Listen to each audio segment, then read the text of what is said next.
बच्चों की रात की कहानियां। कहानी नंबर 28, ब्राह्मण और सांप की कहानी। एक बार की बात है, किसी नगर में हरिदत्त नाम का ब्राह्मण रहता था। उसके पास खेत थे, लेकिन उनमें ज्यादा पैदावार नहीं होती थी।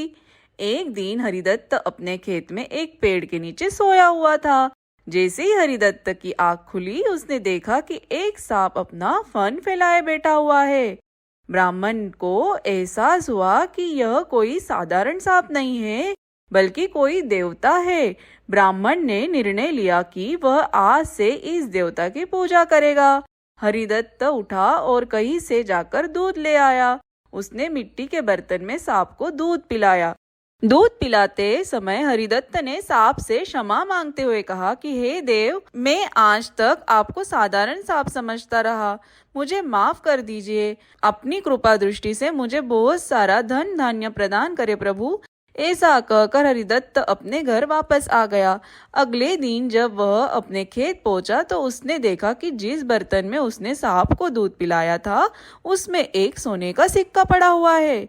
हरिदत्त ने वो सिक्का उठा लिया। अब हरिदत्त रोज सांप की पूजा करने लगा और सांप रोज उसे एक सोने का सिक्का देने लगा। कुछ दिन बाद हरिदत्त को दूर किसी देश जाना पड़ा, तो उसने अपने बेटे से कहा कि तुम खेत में जाकर सांप देवता को दूध पिलाना। अपने पिता की आज्ञा से हरिदत्त का बेटा खेत में गया और सांप के बर्तन में दूध रख कर आया। अगली सुबह जब वह सांप को दूध पिलाने गया, तो उसने देखा कि वहाँ सोने का सिक्का रखा हुआ है। हरिदत्त के बेटे ने वो सोने का सिक्का उठा लिया और मन ही मन सोचने लगा कि जरूर इस सांप के बिल में सोने का भंडार है।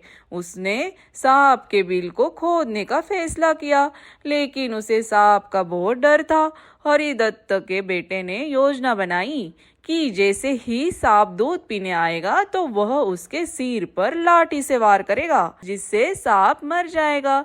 सांप के मरने के बाद मैं तसल्ली से बिल खोदूंगा और उसमें से सोना निकालकर अमीर आदमी बन जाऊंगा।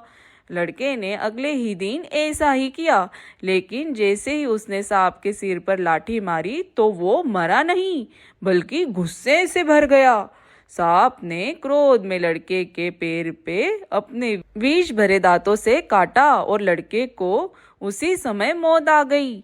हरिदत्त जब वापस लौटा तो उसे यह जानकर बहुत दुख हुआ। कहानी से क्या सीख मिलती है बच्चों? लालच का फल हमेशा बुरा होता है, इसलिए कहते हैं कि कभी लालच नहीं करना चाहिए। हमारे पास जो भी है हमें उसमें ही संतोष करना चाहिए और हमेशा परिश्रम करते रहना चाहिए। चलो बच्चों, कल फिर मिलेंगे एक नई कहानी के साथ। Good night.